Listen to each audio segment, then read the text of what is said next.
नमस्ते दोस्तों। इतनी आसानी से हर कदम पर मत लड़खड़ाओ। कामयाबी पानी है तो संभल जाओ। मत शोर करो अपने प्रयासों का। खामोशी से अपनी जिंदगी को बदल के दिखाओ। अगर इस वाक्य को हम लोग स्टूडेंट के परिप्रेक्ष्य में देखें तो यही कहा जाता है, किसी एक फेलुअर से हताश मत हो। अपनी उम्मीदें नहीं छोड़ें। लगातार परिश्रम करते रहें। अपने प्रिपरेशन को कंटिन्यूअसली हमेशा से पॉजिटिव रखें। हमेशा निरंतरता रखें अपने तैयारी में, जिससे कि आप अपना लक्ष्य प्राप्त कर पाए। उसके बाद ही खुशियां मनाएं। ऐसा नहीं है कि एक स्टेप आप जीते। कहा जाता है ना कि जब पीटी किसी का निकल जाता है तो वो इतना खुश हो जाता है, उसे लगता है मैंने यूपीएससी ही निकाल लिया। उसके बाद अगले ही स्टेप में मेंस में वो फेल हो जाता है। इसलिए खुशी तभी मनाएं जब आपका मेन लक्ष्य प्राप्त हो जाए, जब आप यूपीएससी के फाइनल लिस्ट में अपना जगह बनाने में सफल हो जाए, तभी खुशी मनाएं। ठीक है, तब तक जो है खामोशी से अपना सफलता के लिए प्रिपरेशन करते रहें। इसी के साथ आज का डिस्कशन शुरू कर लेते हैं। आज का डेट है 18 अप्रैल 2024 और अभी हम डिस्कस करेंगे द हिंदू के कुछ इंपॉर्टेंट आर्टिकल्स हिंदी में, जिसमें लोग पहला आर्टिकल देखेंगे। केंद्र ने पारिस्थितिकी तंत्र की बहाली पर ध्यान केंद्रित करने के लिए ग्रीन क्रेडिट कार्यक्रम के मानदंडों में कुछ बदलाव किया है। यहाँ पे सिंपल मतलब है कि सरकार के द्वारा कहा जा रहा है कि वृक्षारोपण पे ही केवल ध्यान नहीं देने की आवश्यकता है।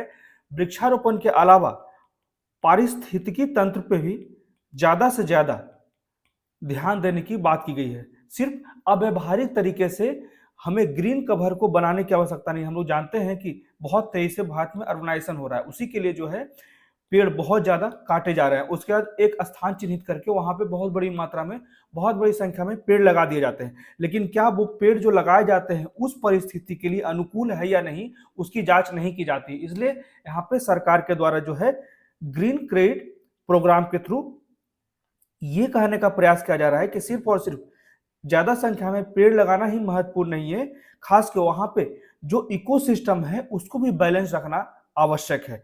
तो इस आर्टिकल को हम लोग विस्तार से पढ़ लेंगे। उसके बाद अगला आर्टिकल है भारत की हीट एक्शन प्लान।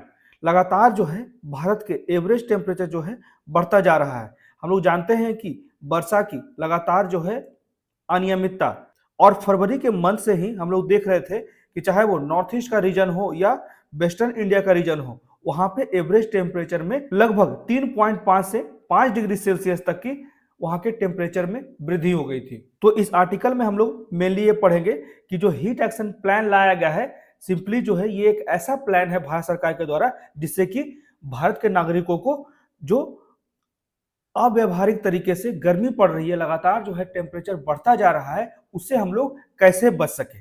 ठीक, हीट वेव क्या होता है? तो हीट वेव जरूर ध्यान रखिएगा। हीट वेव उसी को कहते हैं जब ऐसी स्थिति बन जाती है जब मैदानी भागों में 40 डिग्री सेल्सियस से तापमान अधिक हो जाता है, वहीं पहाड़ी इलाके में 30 डिग्री सेल्सियस से तापमान अधिक हो जाता है, तो हम हीट वेव घोषित करते हैं। और यह तब होता है जब लगातार 2 दिनों तक, ठीक है, 2 दिनों तक जो है एवरेज टेम्परेचर में अतिरिक्त परिवर्तन देखा जाता है आईएमडी के द्वारा। ठीक है, तभी जो है हीट वेव घोषित किया जाता है। हीट वेव जो होता है 45 डिग्री सेल्सियस से ऊपर को हीट वेव कहा जाता है, और क्रिटिकली हीट वेव मतलब कि गंभीर हीट वेव कहा जाता है 47 डिग्री सेल्सियस से ऊपर को। ठीक है, तो हम लोग भारत के हीट एक्शन प्लान को विस्तार से पढ़ लेंगे। मेनली जो ये लाया गया है कि कैसे बचना है, हर एक तरीके को बताया गया है। लक्षण क्या क्या है हीट स्ट्रोक के, गर्मी का जब ज्यादा मौसम होता है तो उससे कैसे बचा जाए। ठीक, इसमें हर एक एस्पेक्ट से बात कर लेंगे। ठीक है, उसके बाद क्या क्या अनुशंसाएं की गई है, एचएपीज का रिकमेंडेशन क्या क्या किया गया है खास के जनता पर, कि जनता को कैसे कैसे जागरूक कराना है गर्मी से बचने के लिए। ठीक है, उन्हें क्या खाना चाहिए, किस तरह के कपड़े, लाइट कलर के कपड़े पहनने चाहिए। ठीक है, ज्यादा हैवी भोजन नहीं करना चाहिए। दिन भर में 2-4 बार भोजन ज्यादा करें लेकिन कम कम भोजन करें, जिससे कि पाचन क्रिया आपका सही रह सके। तो ये हर एक चीज को हम लोग इस आर्टिकल में विस्तार से पढ़ लेंगे। उसके बाद अगला आर्टिकल है, लगातार जो है आजकल न्यूज में आ रहा है द ग्रेट इंडियन बस्टर्ड। ये ध्यान रखिएगा, द ग्रेट इंडियन बस्टर्ड जो है राजस्थान का राजकीय पक्षी है। ये ध्यान रखिएगा। ठीक है, राजस्थान का राजकीय पक्षी है द ग्रेट इंडियन बस्टर्ड, और वर्तमान समय में इसका आईयूसीएन स्टेटस जो है वो क्रिटिकली इंडेंजर्ड है। तो इसको बचाने के लिए क्या क्या उपाय किए जा रहे हैं, भारत सरकार के द्वारा। यहाँ पे मुख्य कारण जो है इसके विलुप्त होने का, तो यहाँ पे मुख्य कारणों में से एक गुजरात और राजस्थान में जो है लगातार जो है उच्च शक्ति वाले बिजली के तार लगाए गए हैं, जिसके कारण जो है वहां पे ग्रेट इंडियन बस्टर उनसे टकराते हैं उड़ने के क्रम में। और ये भी ध्यान रखिएगा, ये बहुत ही भारी वजन के होते हुए भी आसानी से उड़ने में सक्षम पक्षियों में से एक है, ठीक है, जो आसानी से उड़ सकते हैं। और इनका जो वजन होता है लगभग 18 किलो होता है, 18 केजी का वजन होता है और लगभग 3.3 फीट की लंबाई होती है, ठीक है। और इसका IUCN स्टेटस जो है वो क्रिटिकली इंडेंजर्ड है। तो हर एक चीज को हम लोग विस्तार से पढ़ लेंगे कि क्या क्या प्रयास किए जा रहे हैं भारत सरकार के द्वारा, ठीक है। तो आइए शुरू करते हैं आज का डिस्कशन, जिसमें पहला आर्टिकल है ग्रीन क्रेडिट प्रोग्राम। केंद्र सरकार ने पारिस्थितिकी तंत्र की बहाली पर ध्यान केंद्रित करने के लिए ग्रीन क्रेडिट कार्यक्रम के मानदंडों में बदलाव किया है, ठीक है। तो क्या क्या बदलाव किया गया है हम लोग विस्तार से देख लेते हैं। तो इस चिंता के बीच की ग्रीन क्रेडिट प्रोग्राम जो है वो संगठनों और व्यक्तियों को हरित क्रेडिट के लिए निम्नलिखित जितने भी डिग्रेडेड फॉरेस्ट लैंड है, डिग्रेडेड वन भूमि में वनीकरण परियोजनाओं में निवेश करने के लिए प्रोत्साहित करता है, ठीक है। ये जो ग्रीन क्रेडिट प्रोग्राम है, ये जो जहां पे बहुत तेजी से जंगल समाप्त किए जा रहे हैं, ठीक है, डिफॉरेस्टेशन किया जा रहा है, वहां पे फिर से जो है वन को लगाने के लिए, फिर से पेड़ लगाने के लिए जो है यहाँ पे निवेश को प्रोत्साहित किया जाता है। वित्तीय लाभ के लिए वृक्षारोपण को प्रोत्साहित कर सकता है।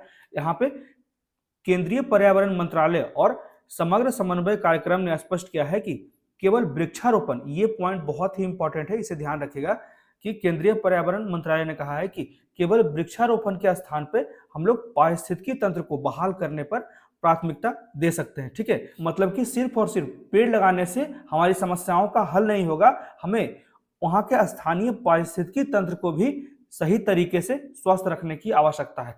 तो यहाँ पे 13 राज्यों में ये कार्य किए जा रहे हैं। 13 राज्यों के वन विभागों ने जहां पे भी वनों की अनुपात में जो है कमी आई है, जहां पे निम्नलिखित वन भूमि के 387 भूमि क्षेत्रों को चिन्हित करके यहाँ पे ग्रीन क्रेडिट प्रोग्राम के तहत लगातार जो है वनों की संख्या बढ़ाने के लिए, ज्यादा से ज्यादा पेड़ लगाने के लिए, वहां के पारिस्थितिकी तंत्र को मजबूत करने के लिए निवेश किया जा रहा है। तो व्यक्तियों और कंपनियों इन वनों को बहाल करने के लिए भुगतान करने के लिए पर्यावरण मंत्रालय की एक स्वायत्त संस्था जो है, तो ये ध्यान रखिएगा, पर्यावरण मंत्रालय की ये स्वायत्त संस्था है ICFRE, इसी को कहा जाता है Indian council of forestry research and education, ठीक है, जो कि एक स्वायत्त संस्थान है किसका, तो पर्यावरण मंत्रालय का। ये ध्यान रखिएगा, उसी में आवेदन किया जाता है ग्रीन क्रेडिट प्रोग्राम के लिए। तो अब देख लेते हैं कि वास्तविक वनीकरण जो है वो राज्य वन विभागों द्वारा किया जाएगा। तो रोपण के 2 साल बाद जब पेड़ लगाया जाएगा, उसके 2 साल बाद, और ICFRE जो अभी हम लोगों ने देखा, Indian council of forestry research and education द्वारा मूल्यांकन के बाद ही 2 साल तक उस पेड़ की स्थिति को लगातार जो है समीक्षा की जाएगी। उसके बाद ही ऐसा प्रत्येक रोपा गया पेड़ एक हरित क्रेडिट के लायक हो सकता है, ठीक है, 2 साल बाद। तो इस साल जो है 12 अप्रैल को अपने नवीनतम अपडेट में यहाँ पे केंद्रीय पर्यावरण मंत्रालय ने एक दिशा निर्देश जारी किया था कि राज्यों को इस बात पर भरोसा करना चाहिए कि खराब वन परिदृश्य को बहाल करने में कितनी लागत आएगी, ठीक है। मतलब कि जहां पे भी लगातार जो है हमारे जंगल घटते जा रहे हैं, वनों की संख्या लगातार घटती जा रही है, तो उसको फिर से पुनर्जीवित करने के लिए कितना लागत लगेगा, इसका एक गाइडलाइन जारी किया गया था केंद्रीय पर्यावरण मंत्रालय के द्वारा, जिससे कि हम लोग आकलन लगा सके कि कितने लागत लगाकर हम लोग उन वनों को पुनर्जीवित कर सकते हैं, वहां पे ज्यादा से ज्यादा फिर से पेड़ लगा सकते हैं, लगाने में सक्षम हो सकते हैं। तो मंत्रालय ने आगे भी कहा है कि पुनर्वनीकृत परिदृश्य के रूप में अर्हता प्राप्त करने के लिए प्रति हेक्टेयर न्यूनतम 1100 पेड़ होने चाहिए, ठीक है। न्यूनतम जो है प्रति हेक्टेयर कम से कम 1100 पेड़ होना चाहिए, तभी जो है वहां पे फिर से पुनर्वनीकृत किया जाएगा, ठीक है। ये ध्यान रखेगा, वहां पे फिर से जो है यहाँ पे अतिरिक्त कार्य किए जाएंगे सरकार के द्वारा ग्रीन क्रेडिट प्रोग्राम के द्वारा, और उन्हें निर्दिष्ट करने की जिम्मेदारी जो है राज्यों पर छोड़ दी गई है। तो सभी नष्ट हुए वन उस प्रकार के घनत्व का समर्थन नहीं कर सकते हैं। तो इस प्रकार कुछ स्थानों पर झाड़ियां, जड़ी बूटियां और घास जो है वो पारिस्थितिक तंत्र को बहाल करने के लिए उपयुक्त हो सकती है। इसलिए कहा जा रहा है कि सिर्फ और सिर्फ अव्यवहारिक तरीके से पेड़ लगाने से हमारी समस्याओं का हल नहीं होगा, वहां का जो पारिस्थितिकी तंत्र का ह्रास हुआ है उसे फिर से पुनर्जीवित करने का। तो ये थे पूरा का पूरा आर्टिकल जिसमें ग्रीन क्रेडिट प्रोग्राम को हम लोग अच्छे तरीके से डिस्कस किए, क्यों सरकार जो है ग्रीन क्रेडिट प्रोग्राम जो है लेकर आई है। सिंपली जो है यहाँ पे वनों को पुनर्वनीकरण के लिए, जहां पे पेड़ बहुत ज्यादा काट लिए गए हैं, ठीक है, और यहाँ पे कुछ गाइडलाइंस भी जारी किए गए हैं पर्यावरण मंत्रालय के द्वारा कि जिससे हम लोग लगभग 1 हेक्टेयर में न्यूनतम 1100 पेड़ होंगे, वही जो है ज्यादा से ज्यादा प्रयास किया जाएगा फिर से पुनर्वनीकरण करने के लिए, ठीक है। और वन लगाने के साथ साथ वहां के इकोसिस्टम को भी संरक्षित करने का प्रयास किया जाएगा। उसके बाद अगला आर्टिकल है on India's heat action plan. Bharat की हीट एक्शन प्लान पर हम लोग विस्तार से बात करेंगे, क्योंकि हम लोग लगातार देख रहे हैं फरवरी के महीने से ही, ठीक है, भारत के बहुत से राज्यों में जो है एवरेज टेम्परेचर लगातार जो है 3.1 डिग्री सेल्सियस से लेकर 5 डिग्री सेल्सियस तक बढ़ गया है, जिससे हीट से संबंधित लगातार समस्याएं उत्पन्न हो गई है, ठीक है। पानी की समस्या उत्पन्न हो गई है, जहां पे भी वाटर बॉडीज है, रिवर्स हैं, वहां पे जो है जल स्तर लगातार घटता जा रहा है, ठीक है। और लू की जो आवृत्ति है, लू आने की जो फ्रीक्वेंसी है, वो लगातार जो है बढ़ने की भविष्यवाणी की गई है आईएमडी के द्वारा, ठीक है। इंडिया मेट्रोलॉजिकल डिपार्टमेंट, उसी को कहा जाता है आईएमडी। तो इसी में कहा जाता है कि गर्मियों में हम भारत के विभिन्न हिस्सों के लिए भारत मौसम विज्ञान विभाग आईएमडी से गर्मी की चेतावनी देने के आदी हो गए हैं। लगातार जो है गर्मी की चेतावनी मिलती ही रहती है आईएमडी के द्वारा। तो इस साल ये अलर्ट जो है वो फरवरी से ही शुरू हो गया था, जब पूर्वोत्तर और पश्चिमी भारत के कुछ हिस्सों में गर्मियों की शुरुआत से पहले ही वहां के तापमान लगातार बढ़ गए थे, काफी गर्म तापमान थे, ठीक है, 3.1 डिग्री से लगभग 5 डिग्री सेल्सियस तक ऊपर हो गई थी।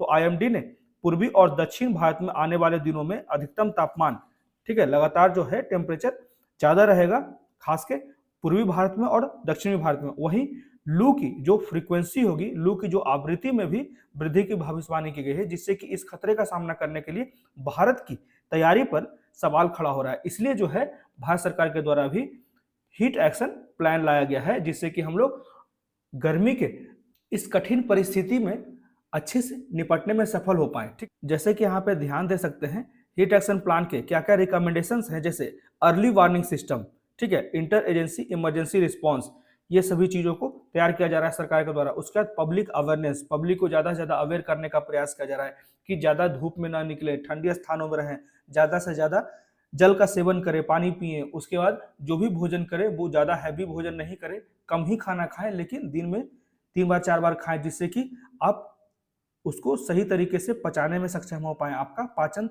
क्रिया जो है वो सही रह पाए। उसके बाद capacity building of medical professionals, मतलब कि जितने भी हॉस्पिटल्स हैं वहां पे जितने भी मेडिकल प्रोफेशनल्स हैं उसको गर्मी से संबंधित सभी बीमारियों के बारे में सही तरीके से प्रशिक्षित किया जा सके, जिससे कि कोई भी अगर पेशेंट आता है गर्मी से संबंधित बीमारी लेकर तो उसको सही तरीके से ट्रीटमेंट किया जा सके। उसके बाद reducing heat exposure and promoting adaptive measures, ठीक है, ज्यादा से ज्यादा हम लोग प्रयास करें कि किस तरह से घरों में गर्मी को कम करने के क्या क्या उपाय हैं, ठीक है, जैसे कि ज्यादा से ज्यादा drink water and cooling space during the extreme heat, किस तरह से हम लोग पानी पिएंगे, किस तरह के कपड़े पहनेंगे। जैसे गर्मी के समय में प्रयास करना चाहिए कि जितने भी लाइट कलर के कपड़े होते हैं वो ज्यादा आरामदायक होते हैं, ठीक है। और इस तरह से 12-1 बजे का जो समय होता है उस समय बाहर नहीं निकलने का प्रयास करें, या फिर जो भी खिड़कियां खुली होती है उसे बंद रखने का प्रयास करें, ठीक है। तो यही सारे मेजर्स दिए गए हैं इसमें। जैसे कि हीट वेव क्या होता है, तो आईएमडी का एक परिभाषा दिया गया है, इसे ध्यान रखिएगा कि हीट वेव होता क्या है। तो हीट वेव की परिभाषा जो है, यदि किसी स्टेशन पर मतलब या फिर किसी स्थान में अधिकतम तापमान, खास के यहाँ पे बात किया जा रहा है मैदानी इलाकों का, ठीक है, मैदानी इलाकों में लगभग 40 डिग्री सेल्सियस या उससे अधिक हो जाए, ठीक है, या फिर तटीय क्षेत्रों में, ठीक है, कोस्टल एरिया में 37 डिग्री, ये तीनों पॉइंट ध्यान रखेगा। मैदानी इलाकों में 40 डिग्री से ज्यादा तापमान हो जाए, या फिर जितने भी कोस्टल एरिया है तटीय क्षेत्रों में 37 डिग्री सेल्सियस से ज्यादा तापमान हो जाए, या फिर पहाड़ी इलाकों में 30 डिग्री सेल्सियस से अधिक तापमान हो जाए, तभी जो है आईएमडी के द्वारा हीट वेव घोषित किया जाता है, ठीक। तो हीट वेव की गंभीरता की अगर बात करें तो उसके सामान्य तापमान से अलग होने से निर्धारित किया जाता है। जैसे कि सामान्य तापमान जो है 22 से 24 डिग्री है अगर, और अचानक से 2 दिन, यहाँ पे 2 दिन तक मापा जाता है, ठीक है, जब लगातार जो है तापमान सामान्य से 4.5 डिग्री से 6.4 डिग्री सेल्सियस तक बढ़ जाए तो उसे कहा जाता है सामान्य हीट वेव, ठीक है। और यदि इससे अधिक बढ़ जाए तो इसे ही कहा जाता है गंभीर हीट वेव। हीट वेव की घोषणा जो है वो वास्तविक अधिकतम तापमान पर ही आधारित हो सकता है। हीट वेव तब होती है जब यह आंकड़ा 45 डिग्री सेल्सियस से अधिक हो जाता है। और गंभीर हीट वेव, तो गंभीर हीट वेव ध्यान रखिएगा जो 47 डिग्री सेल्सियस से अधिक तापमान हो जाता है उसी को कहा जाता है क्रिटिकल हीट वेव या फिर गंभीर हीट वेव। तो आईएमडी बाद के दो मार्ग केवल तभी अपनाता है, ठीक है, ये जो दो मार्ग है हीट वेव या फिर क्रिटिकल हीट वेव, जब मौसम संबंधी उपखंड में कम से कम 2 स्टेशन इतनी अधिकतम रिपोर्ट करते हैं, जब कम से कम एक स्टेशन, यहाँ पे क्लियर कहा जाता है कम से कम एक स्थान में अगर ऐसा होता है कि 2 लगातार दिनों तक सामान्य से इसी तरह का तापमान में टेम्परेचर इन्वर्जेंट होता है, ठीक है, तापमान में अचानक से गैप आ जाता है, लगातार बढ़ने लगता है, तभी जो है हीट वेव घोषित किया जाता है आईएमडी के द्वारा। तो ये ध्यान दे सकते हैं कि कौन कौन सी बातें हमें ध्यान रखने की आवश्यकता है गर्मी के समय में, ठीक है, जैसे कि हीट स्ट्रोक यानी कि लू लगना, ये बातें ध्यान रखना चाहिए कि क्या है हीट स्ट्रोक। अधिक गर्म और शुष्क हवाओं को लू कहा जाता है और इनका तापमान सामान्य से अधिक होता है, ठीक है। लू जो है वो मार्च से जून के बीच में चलता है, लेकिन कभी कभी इसका असर जुलाई तक भी देखा जाता है, वहीं फरवरी से भी देखना शुरू हो जाता है। तो लैंसेट मेडिकल जर्नल के अनुसार 2012 की तुलना में 2016 में भारत में लगभग 40 लाख अधिक लू लगने के मामले आए थे, ठीक है, ये ध्यान रखिएगा। तो लक्षण क्या क्या है हीट स्ट्रोक के, जैसे तेज बुखार जिसमें तापमान जो है 104 डिग्री 103 डिग्री से ही मान लिया जाता है, ठीक है, या फिर उससे ज्यादा हो, बेहोश लगातार हो रहे हो लोग, वो अनकॉन्शियस हो रहे हो, सही तरीके से निर्णय नहीं ले पा रहे हो, ठीक है, मरीज कोमा में भी जा सकता है, ठीक है। तो हीट क्रैम्प क्या होता है, सूजन और बेहोशी के अलावा शरीर का तापमान 102 डिग्री फ़ारेनहाइट के नीचे चला जाता है, ठीक है, तो ये भी ध्यान रखिएगा। हीट क्रैम्प और लू से थकावट, थकान, कमजोरी, चक्कर आना, ये सारे जो है सिम्टम देखे जाते हैं हीट स्ट्रोक के, ठीक है। तो हम लू से कैसे निपट सकते हैं, हर एक चीज को यहाँ पे देख लेते हैं। देश भर में बढ़ती हीट वेव की गंभीरता और आवृत्ति के साथ साथ विभिन्न स्तरों, राज्य, जिला और शहर पर सरकारों ने हीट एक्शन प्लान तैयार किया है। इसका उद्देश्य क्या है, तो हीट वेव से निपटने, ठीक है, और हीट वेव से उबरने के लिए रणनीतियों और उपायों की रूपरेखा तैयार करने की तैयारियों को बढ़ाना और अत्यधिक गर्मी के प्रतिकूल प्रभावों को कम करना है, ठीक है। तो इसी में बताया जाता है कि राष्ट्रीय आपदा प्रबंधन प्राधिकरण और आईएमडी एचएपी, ठीक है, हीट एक्शन प्लान विकसित करने के लिए लगभग 23 राज्यों के साथ काम कर रहा है। 23 राज्यों को यहाँ पे हीट वेव एक्शन प्लान के लिए तैयार किया जा रहा है। तो हीट वेव एक्शन प्लान पर कोई भी, यहाँ पे ये ध्यान रखेगा कि हीट वेव एक्शन प्लान पर अभी भी कोई भी केंद्रीकृत डेटाबेस उपलब्ध नहीं है, लेकिन राज्य और शहर स्तर पर कम से कम 23 एचएपी, ठीक है, 23 हीट वेव एक्शन प्लान जो है वो मौजूद है। अभी वर्तमान समय में भारत में जो है वो 23 हीट एक्शन प्लान है। उड़ीसा और महाराष्ट्र जैसे कुछ राज्य जो हैं वो जिला स्तर पर भी हीट एक्शन प्लान तैयार कर रहे हैं, ठीक है, ये ध्यान रखिएगा, उड़ीसा और महाराष्ट्र। तो क्या करना चाहिए लू के समय में, लू से बचने के लिए, तो शरीर में पर्याप्त पानी की मात्रा रखें, थोड़ा थोड़ा खाना लगातार खाते रहें, लगातार ठंडे और गर्म तापमान के बदलाव से बचें, ठीक है, जैसे कि बाहर से आ रहे हैं धूप से और अचानक से ठंडा पानी पी लिए, ठीक है, या फिर एसी में घर में है और अचानक से तुरंत ही धूप में चले गए, तो ये नहीं करना चाहिए। उसके बाद हल्के रंग के कपड़े पहनना चाहिए जो आरामदायक हो। बाहर रहने का काम है तो लगातार ब्रेक ले, ठीक है, अगर धूप में ही कार्य करते हैं तो थोड़ा थोड़ा ब्रेक लिया करें और धूप में बाहर रहने और खेलने से बचें। तो ये सारी चीज़ों को ध्यान रखें लू से बचने के लिए, ठीक है। इसी में आगे कहा जाता है कि भारत में जो हीट एक्शन प्लान है एक सामान्य पैटर्न का पालन करता है।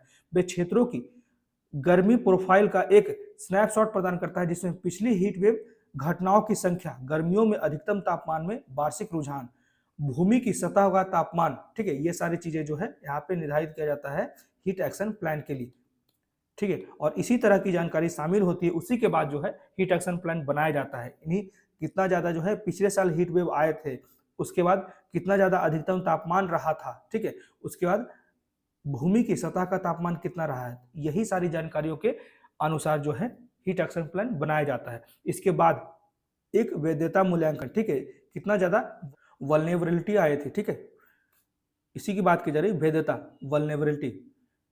तो वैधता का मूल्यांकन किया जाता है और उन क्षेत्रों में को मैप करता है जिन पर तत्काल ध्यान देने की आवश्यकता है। ठीक है, जहां पे क्रिटिकल कंडीशन है खासकर हीट वेव से, उसको चिन्हित किया जाता है और वहां पे तत्काल ध्यान दिया जाता है। यह योजना जो है हीट वेव से पहले और उसके दौरान और बाद में हीट वेव के प्रभाव को कम करने और संबोधित करने के लिए सिफारिशें प्रस्तुत करती है और आपदा प्रबंधन प्राधिकरण, श्रम विभाग और पुलिस जैसे विभिन्न लाइन विभागों की भूमिकाओं और जिम्मेदारियों की रूपरेखा भी तैयार की जाती है। ठीक है, तो यहाँ पे हीट एक्शन प्लान में इन सभी डिपार्टमेंट्स का भी बहुत ही महत्वपूर्ण रोल होता है, जैसे आपदा प्रबंधन प्राधिकरण हो गया, श्रम विभाग हो गया, पुलिस हो गया, इनका भी बहुत ज्यादा सहयोग रहता है हीट वेव से बचाने के लिए। ठीक है, तो अब अनुशंसाएं क्या क्या है, रिकमेंडेशन क्या क्या है हीट एक्शन प्लान्स की। ठीक है, तो यहाँ पे ध्यान दीजिएगा, सबसे पहले जनता और संबंधित अधिकारियों को हीट वेव से संबंधित सचेत किया जाता है और उसके लिए पूर्वानुमान और प्रारंभिक चेतावनी प्रणालियों का उपयोग किया जाता है। ठीक है, हीट वेव से जुड़े जोखिम के बारे में जो है अभियान चलाने के माध्यम से जनता को शिक्षित किया जाता है।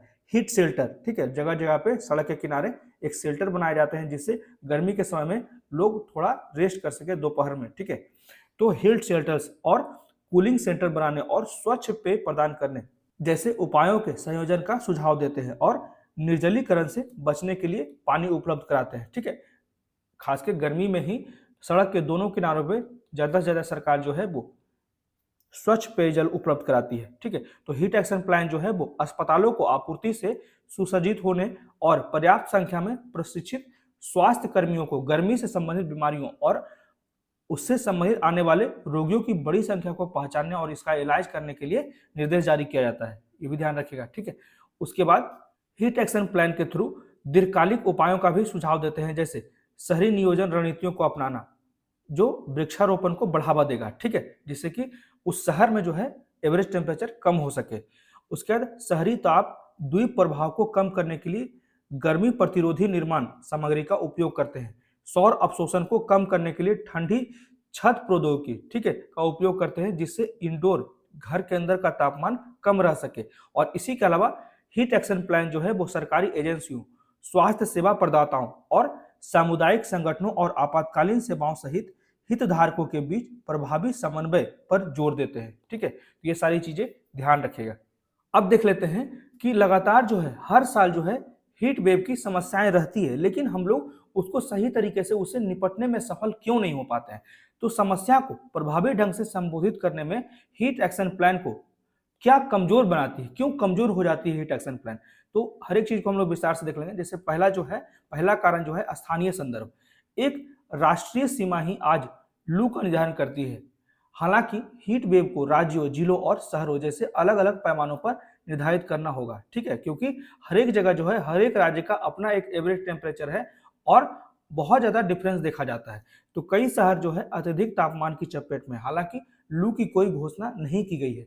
और शहरी तापद्वीप प्रभाव जो है वो छत का प्रकार और पानी या फिर हरे निकायों से निकटता जैसे पहलू जो है वो आर्द्रता के अलावा स्थानीय तापमान पर महत्वपूर्ण प्रभाव डालते हैं। हर एक स्टेट का जो है अपना एवरेज टेम्परेचर होता है। ठीक है, हर एक स्टेट में ये डिफरेंस होता है। ठीक है, क्योंकि नॉर्थ में जितने भी नॉर्दर्न स्टेट हैं और जितने भी नॉर्थ ईस्ट या फिर हिमालयन स्टेट्स हैं, दोनों के एवरेज टेम्परेचर में डिफरेंस होता है। इसलिए जो है रणनीतियां जो बनाई जाती है केंद्र सरकार के द्वारा सभी राज्यों के लिए अलग अलग बनाई जानी चाहिए। ठीक है, इसके अलावा स्थानीय अनुभव भी एक महत्वपूर्ण पहलू है। ठीक है, क्योंकि केंद्र सरकार जो है बिना जमीनी स्तर पे हर एक चीज को, हर एक परिस्थिति का मूल्यांकन किए हुए नीतियों का निर्माण कर देती है। वहां के स्थानीय लोगों को भी इन नीतियों को निर्माण से पहले चर्चा में शामिल करना चाहिए। ठीक है, ये भी ध्यान रखना चाहिए। इसलिए अत्यधिक शुष्क गर्मी के अलावा आर्द्र गर्मी और गर्म रातों को समायोजित करने के लिए हीट वेव के दायरे का विस्तार करने की आवश्यकता है। ठीक है, सिर्फ और सिर्फ दिन के समय का गर्मी को यहाँ पे आकलन नहीं करना चाहिए। उसके अलावा जो ह्यूमिड समय होता है, बहुत ज्यादा चिपचिपा समय आ जाता है या फिर रात में भी बहुत ज्यादा गर्मी होती है, इसको भी हीट वेव के अलग अलग लेवल्स में शामिल करने की बात की जा रही है। इसी के लिए एक ताप सूचकांक के विकास की भी आवश्यकता है। ठीक है, एक टेम्परेचर के लिए एक सूचकांक बनाने की बात की जा रही है जो तापमान से परे कई इलाकों का हिसाब रखता हो और क्षेत्रीय विविधता पर भी विचार करने की। ठीक है, यहाँ पे कहा जा रहा है कि एक ऐसा स्केल बनाए हम लोग जिससे कि सभी राज्यों का अपना एवरेज टेम्परेचर उसमें निर्धारित कर सकें, जिससे कि एक्शन लेने में जो हीट एक्शन प्लान बनाते हैं हम लोग तो एक्शन लेने में हमें आसानी हो पाएगी, क्योंकि हीट एक्शन प्लान जो विशिष्ट जलवायु परिस्थितियों, जनसांख्यिकी और एक क्षेत्र के बुनियादी ढांचों के अनुरूप है, तो स्थानीय संदर्भ के अनुकूल रणनीतियों और हस्तक्षेप के निर्माण को जन्म दे सकता है। ठीक है, इसलिए जो कहा जाता है कि स्थानीय लोगों को भी इसमें शामिल करना चाहिए चर्चा में। उसके दूसरा जो कारण है कि जो समस्या को हम लोग प्रभावी ढंग से निपट नहीं पाते हैं, तो दूसरा जो कारण है असंगत तरीके। अधिकांश जो हीट एक्शन प्लान ने योजनाओं के विकास के दौरान वल्नरेबिलिटी, ठीक है, वैधता, कोई आपदा आने पर प्रतिक्रिया करने में असमर्थता, उसी को कहा जाता है वल्नरेबिलिटी का आकलन किया जाता है, और अपनाए गए तरीके जो होते हैं वो असंगत होते हैं। इसलिए जो है अब एक मजबूत पूर्ण जलवायु जोखिम मूल्यांकन में बदलाव का समय आ गया है। ठीक है, यहाँ पे जो है जो जलवायु जोखिम का मूल्यांकन है उसके तरीके में बदलाव की आवश्यकता है, जो विभिन्न क्षेत्रों में हीट वेव की संभावना की पहचान कर सकता है और अंतर्निहित कमजोरियों को ध्यान में रखते हुए लोगों और महत्वपूर्ण संपत्ति के हीट वेव के संपर्क में आने का अनुमान लगा सकता है। ठीक है, तो ये समस्याएं हैं। तीसरा जो समस्या है कमजोर आबादी। यहाँ पे कमजोर आबादी का तात्पर्य है वे समुदाय जैसे कि बच्चे हो गए, बुजुर्ग हो गए, ये सभी जो हैं सबसे ज्यादा गर्मी से प्रभावित हो जाते हैं। तो भारत की 90% से अधिक आबादी जो है वो अनौपचारिक है, अनऑर्गेनाइज्ड है, और जब हम अपने घरों से बाहर निकलते हैं तो स्पष्ट रूप से दिखाई देता है, चाहे वह ठेला लगाने वाला हो, चाय बनाने वाला हो, या फिर घरेलू काम करने वाली महिलाएं हो, या फिर सफाई करने वाले कर्मचारी हो। यदि हम हीट वेव को सार्वजनिक स्वास्थ्य चिंता के रूप में स्वीकार करते हैं तो विभिन्न सामाजिक आर्थिक मतभेदों को पहचान कर लक्षित रणनीतियां तैयार करने की भी आवश्यकता है। ये जो रोड पे ज्यादा समय बिताते हैं उनको सबसे ज्यादा समस्या झेलना पड़ता है, तो सरकार को इसके लिए भी कुछ बचाव के लिए नए दिशा निर्देश जारी करने की आवश्यकता है। उसके बाद चौथा कारण जो है संसाधन आवंटन। सरकार के द्वारा जो है बजट का बहुत ही कम भाग जो है इस पे दिया जाता है।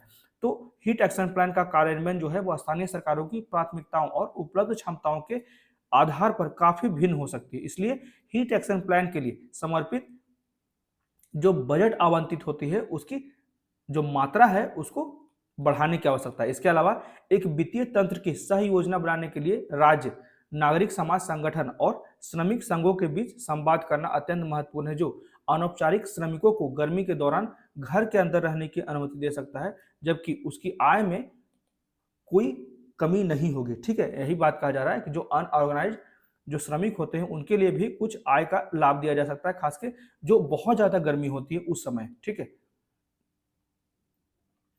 अब इसमें वे फॉरवर्ड में क्या कहा जाता है राइटर के द्वारा, अंत में जबकि हीट एक्शन प्लान जो है वो दीर्घकालिक उपायों का उल्लेख करते हैं, वे हरे और नीले स्थानों के सरसरी उल्लेख के साथ साथ बुनियादी ढांचे विशेष रूप से ठंडी छत के निर्माण तक ही सीमित हैं।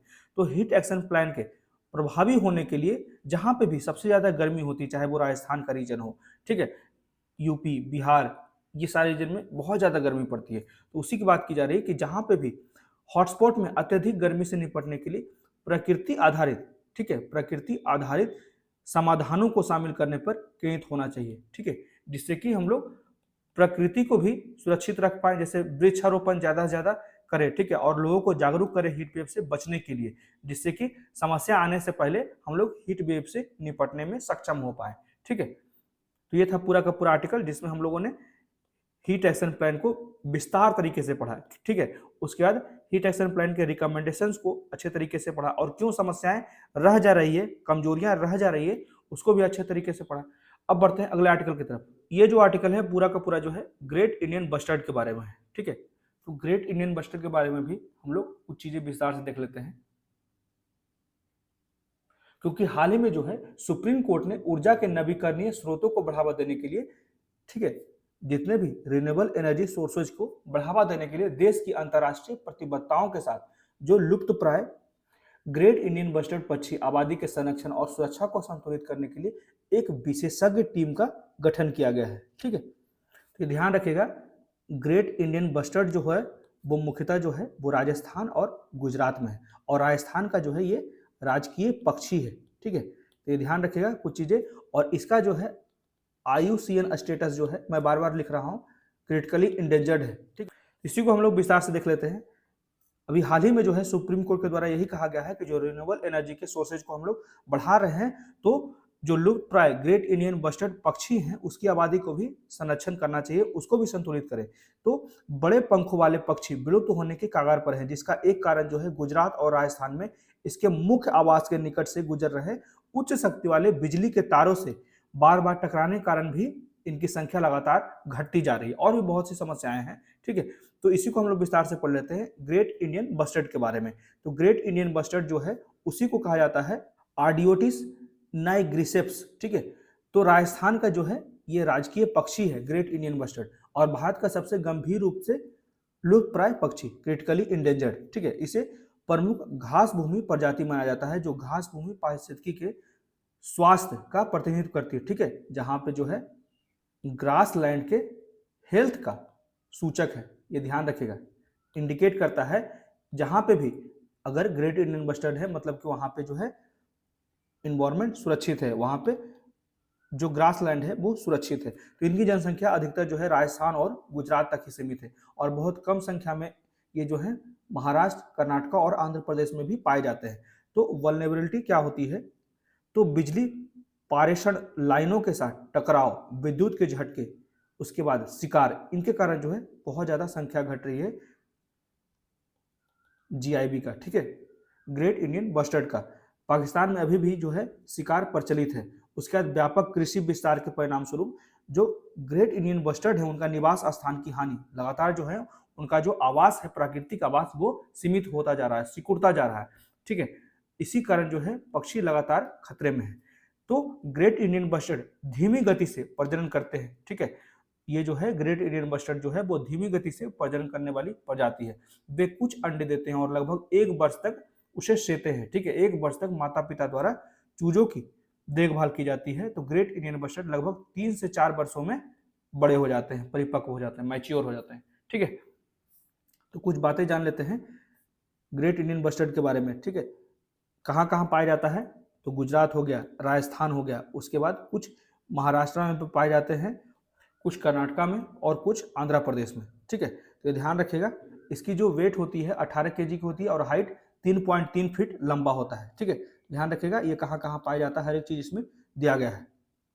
मुख्य थ्रेड क्या है इसके लिए, ठीक है, तो देख सकते हैं रिन्यूएबल एनर्जी जो सोर्सेज बनाए जा रहे हैं बहुत ज़्यादा, उसका transportation and power line, human interruptions, disturbance. ठीक है, यही सारी चीज़ें जो है ग्रेट इंडियन बस्टर्ड की मुख्य समस्या है, उनके तेजी से संख्या घटने का।